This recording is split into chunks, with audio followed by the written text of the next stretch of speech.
Hi everybody, we are delighted to have Harrison Young here, who is stepping in for Sue at short notice, who is poorly. And Harrison comes from Medical Training Solutions, and he's going to start with a little bit of info about his company, but then he's going to tell us about his career journey. So Harrison, I will hand over to you. Marvellous, thank you very much. So hi guys, my name is Harrison Young. I am 27, almost 28 years old, and I live in the lovely town of Norwich in Norfolk. My organisation, Medical Training Solutions, was founded about 4 years ago now, and ultimately what we aim to do is to provide any individual, no matter where they are in the world, with the skills and knowledge that they need to essentially save somebody's life. So we offer a load of different training courses to do that, such as first aid, mental health first aid, pre-hospital care programs for other healthcare professionals, so people in the ambulance service or doctors and dentists and people like that. And then we also do a wide variety of other things as well, such as manual handling, infection prevention, control, safeguarding, and more of the adult social care type of qualifications. So like I said, we've been going for about 4 years now, and we're sort of in a really good place, and very fortunate that we have a training facility in Snetterton just off the A11. And in the last sort of 2 years or so, we've picked up a number of awards for our work specifically in supporting the NHS in London during the height of the COVID pandemic. So yeah, it's been a really rewarding 4 years, and I'm hoping that it will continue into the future. Fantastic. Thanks, Harrison. That's so interesting to hear about the background to what you've done and all the different offers that you have. It'd be great. Tell us a bit about your journey. I think you've got some photos to share with us. I have, yeah. So again, this was quite short notice. So what I've done is I've tried to pull some photos that sort of particular snapshots, highlights throughout my 3 careers that I've had, just to sort of put into perspective and in a little bit more of a visual way. You know, it's the old saying, isn't it? A picture paints 1,000 words. So I've got no real order to this. I'm just sort of going to tell a story about where I grew up and sort of how I've ended up here. And hopefully that you guys will take something away from that and kind of learn from my mistakes. So I'll try and share my screen with you guys. So let's see if we can do that.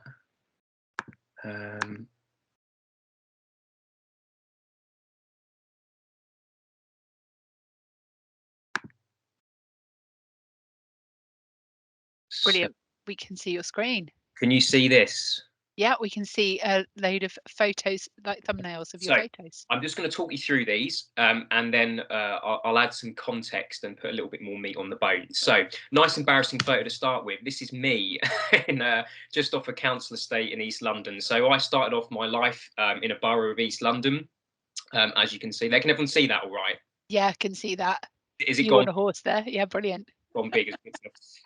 So yeah, that was me, and I sort of lived there until I was about sort of 7-8 years old, and then my parents decided to move us up until a place called Long Stratton, which is just sort of about 15 minutes sort of south of Norwich. So that's how I came to live and sort of work in Norfolk. So I joined Long Stratton Primary School. And then I sort of finished up there and went to the middle school in Long Stratton. And then after a year or so, I then went to the high school in Long Stratton High School. Whilst I was there, I obviously did all of my school stuff, which I needed to do, but also did a number of other things at school. One of the biggest things that I did was the Army Cadets. So I joined the Army Cadets at about 12 years old. And it was a really good couple of foundational years, really, for preparing me for what I was going to go on to in terms of my first career. So there's some sort of snaps there, me dressed very smart there for Remembrance Sunday. Very smart indeed, yeah. I must have been about sort of 13, 14 there. So, but yeah, no, it was really good couple of years. And then when I was 16, that was my last day at Long Stratton High School, obviously with my fantastic haircut there. So that was the last day. And sort of I left Long Stratton High in 2010. And then I had about 2 weeks at home. And then I went straight into the army. So I joined the army at 16 and went to the Army Foundation College in Harrogate, which is in North Yorkshire. So the aim of the Army Foundation College is essentially, as a snap of me there in my passing parade, and the idea of the Army Foundation College was to take school leavers that wanted to join the army and to essentially put them through military college. So what I did was a number of military style activities there, which was great before I joined the adult army. But what I also did was all of my education there as well. So it was really, really good for people there. People that perhaps were unsuccessful at school had a chance to gain their level 2 functional skills, which is really, really important in today's workplace. So those guys and girls that sort of were unsuccessful in doing that got a real chance to sort of put their best foot forward and get those vital qualifications whilst learning how to become a soldier, which was fantastic. So I made some really, really good friends there. It was a really good year. I mean, that was back in 2010. I still keep in contact with the people that I met there, which was great. And then I sort of grew up a little bit and joined the adult army, and that was the next sort of natural progression from that. And what I decided to do was to join the Parachute Regiment. And just a little bit of background about those guys. Essentially, they are the nation's spearhead force. So if anything goes wrong in the world and the UK needs to put a military presence there, normally it's these guys that get put in first. So at the age of 17, I decided to undertake their selection course, which is, they say, is one of the hardest selection courses in the army outside of special forces. As you can see me there, really enjoy myself. So yeah, that's kind of the stuff I got involved with, and that was a real foundational couple of years for me in terms of developing my resilience as an adult. You know, being able to go through really hard times, you know, really prepared me for the things that I'm doing now and the challenges I've had to face. So again, these were some of the things that, and some snaps of some of the training that I did. As you can see, sort of being cold, wet and muddy, and sort of running around the hills in the lovely North Yorkshire.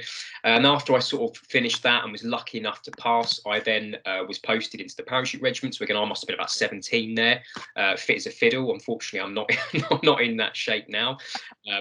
But yeah, that was sort of back in 2010, 2011. And then from there, as you can see, I'm just going to move this along.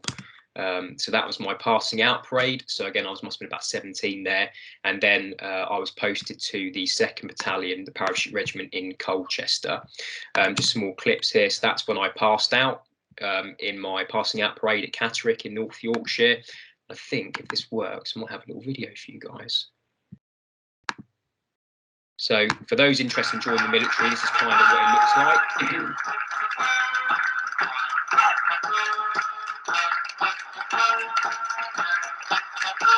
Again, I must have been about 17 there, which was really, really good. It was nice to be able to sort of see all of your hard work pay off, which was great. I then went to the 2nd Battalion Parachute Regiment, where I basically did a number of things. Jumping out of aeroplanes was one of my main things, as you can see there, being dressed in all of my parachute gear. And then I went all over the world. So this is me in the lovely bush of Kenya. Obviously, I've picked up a friend, as you can see in the background. And that was sort of part of daily life out there for a while. We were sort of standing there having a chat, and then a camel would come and sort of see how you're doing. So that's what I did for a while, and I was part of the force there that trained a lot of their anti-poaching teams. So I sort of spent a lot of the time out there teaching, which is really where I found my love for teaching, is teaching locals there who are really grateful for what we did for them. So that's obviously us in the middle of the this sort of wilderness there, and also did a load of other different things. So I went around the world doing diving. So this is in Cyprus. You know it's me because I'm the shortest person in the photo. So yeah, this was diving in Cyprus, which was fantastic. This is another one of me back in Kenya with my lovely moustache that I was trying to grow, but quite unsuccessfully. And just, yeah, I went all over the world doing loads and loads of cool stuff. There's another one of me in Cyprus here with all the people I used to work with. And another photo there, I'm sort of, you can see me around about sort of here. I can't tell you where this was, but again, it was a really, really good experience for me in terms of what we did. In 2012, when the Olympics had some challenges and the government asked the military to step in, I was one of the people that were lucky enough to do that. So that's me doing venue security. at the Olympics in central London, and the individual you can see in the middle there is Vin Diesel. So we got to meet him. He was a really, really cool guy. And then managed to do some other bits and bobs, some sort of meeting some people, and sort of generally just getting involved. And that was a really, really good experience for me. And it was really, really nice to see sort of the nation come together in terms of, you know, just sort of collective in spirit, really, and supporting the Olympic Games. So that's my first career. And then in 2015, I decided to retransition into something where I was at home a little bit more. I could see my family and friends, and to really develop my love, which sort of developed in the military, really, for medicine, which I really, really was fascinated by. So I decided to retransition myself back into the ambulance service. So I joined, I literally left Colchester on the Friday, left the army on the Friday, and then joined the ambulance service in Helsden in Norwich on the Monday. So that really took me 3 years to learn how to become a paramedic. So I did a number of foundational bits and bobs and training, where I then sort of moved on to being a paramedic. So this is a random picture I've pulled of me on shift. So that's what I looked like for a couple of years, just sort of sitting there, sort of responding to emergency and urgent calls that came in. And whilst I was doing that, I was doing some high level training to get my paramedic license. So again, that's me in theatres, dressed like a theatre nurse, which was really, really good. And then at the end of that, I ended up graduating from UEA, which is a really, really good, really good experience for me. It was nice to see all that hard work pay off. So that's a picture of me there picking up my my degree, and again, just some other snaps there, which was a really, really good day. So yeah, UEA is a fantastic university. If anyone is thinking of sort of going there, it's a really, really good, modern, supportive environment to work in. So I would encourage anyone who's looking to do higher education to definitely check it out. So that's me picking up my degree, which was fantastic. And also I was lucky enough to be able to be awarded the prize for the HSC's best overall academic achievement. And just some background on that, I'm not an academic person. So to win this out of my cohort of 30 people was really special. And yeah, it really did come down to hard work and not being afraid to ask for help and learn from people that have gone before you. So this was really, really special. The overall academic performance in DIPHE paramedic science was awarded to Harrison Young. Yeah!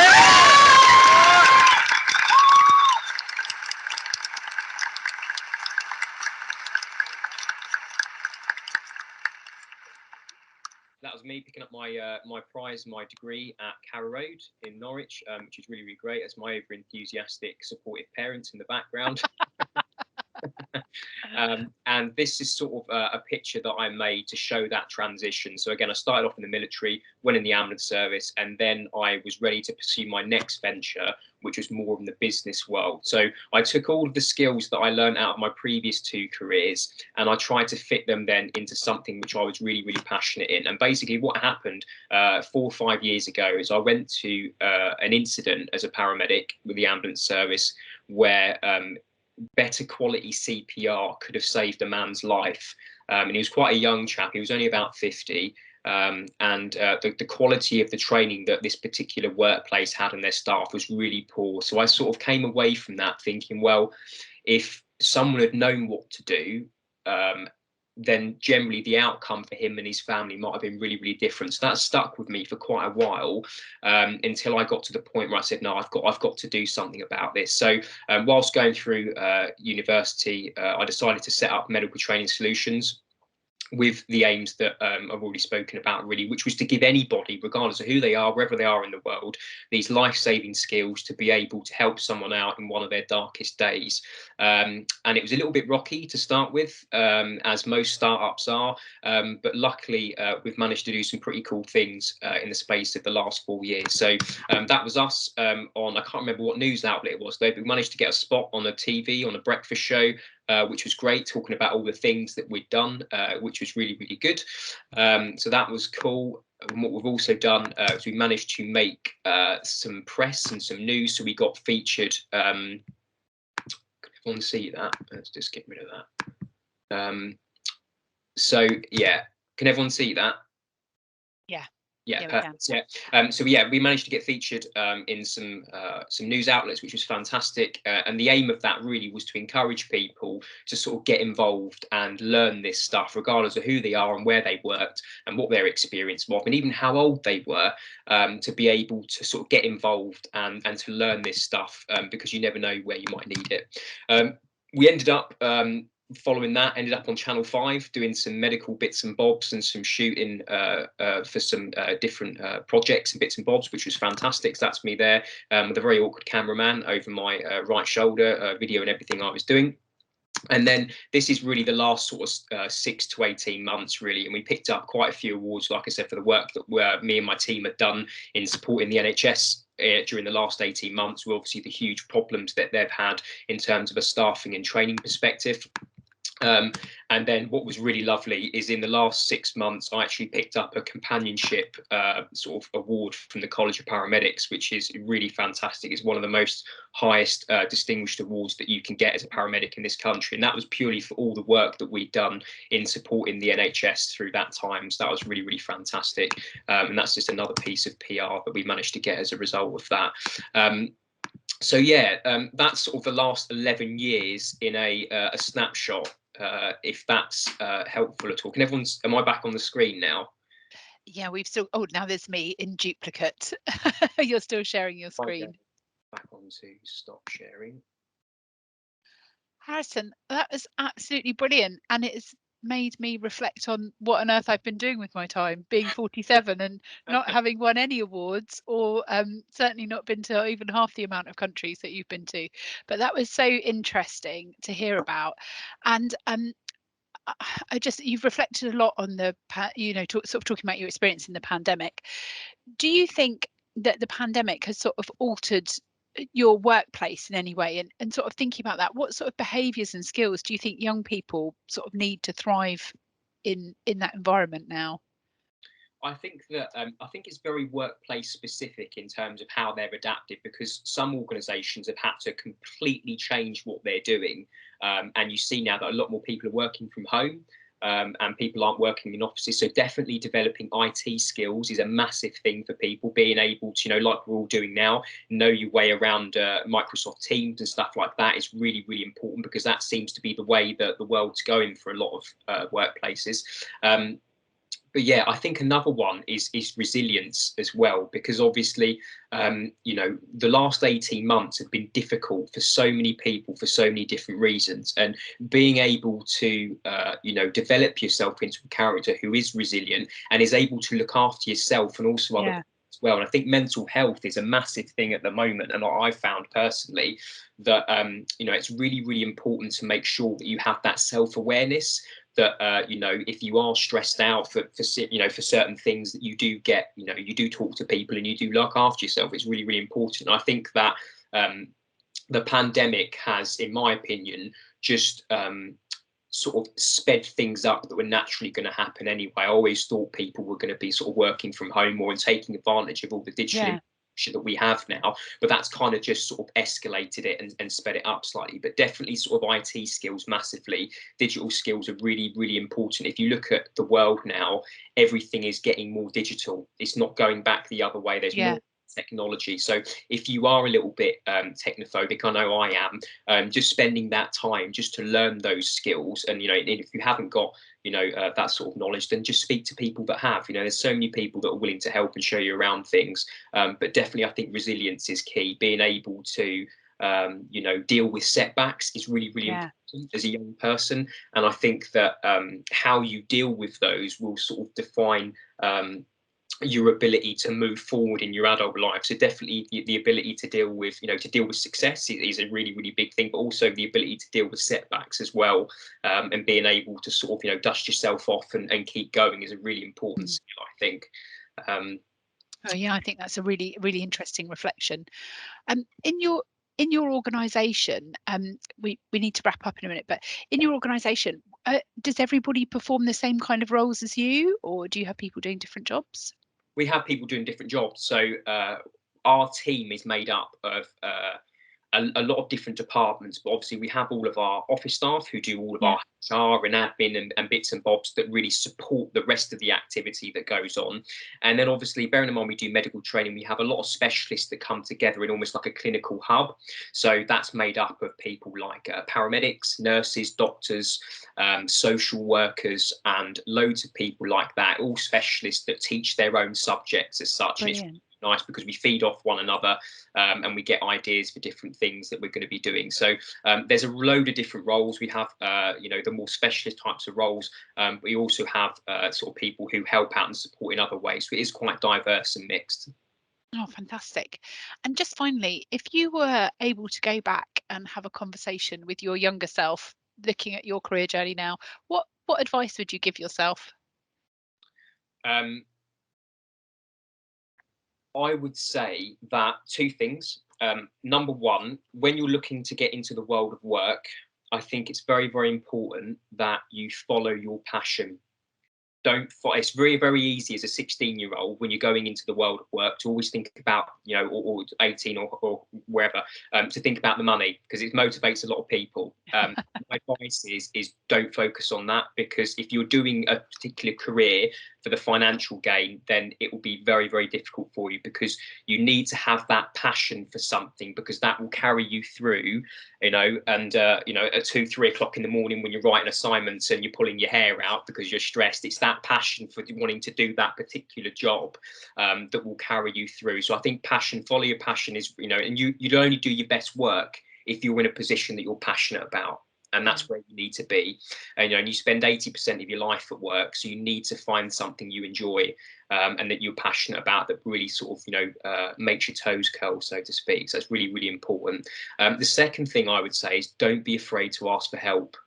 I think as a society we're becoming more and more insular. You're sort of, everyone's connected to one of these. And and it becomes very much that you lose your ability to communicate with other people. When pretty much everything that you want to do in life, somebody else, almost everything, has been done by somebody else, and it is a lot easier to learn from someone else's mistakes than your own. It cuts your learning curve massively. So don't be afraid to ask for help. There are more than enough people that are happy to give you their time to try and see you succeed. So I think that's very, very important. Don't lone wolf it. Make sure that you ask for help on things that you're struggling on, and there's no shame in doing that. Harrison, that has been absolutely brilliant, and even more brilliant, thank you so much for stepping in at the last minute to deliver that. That was just fascinating.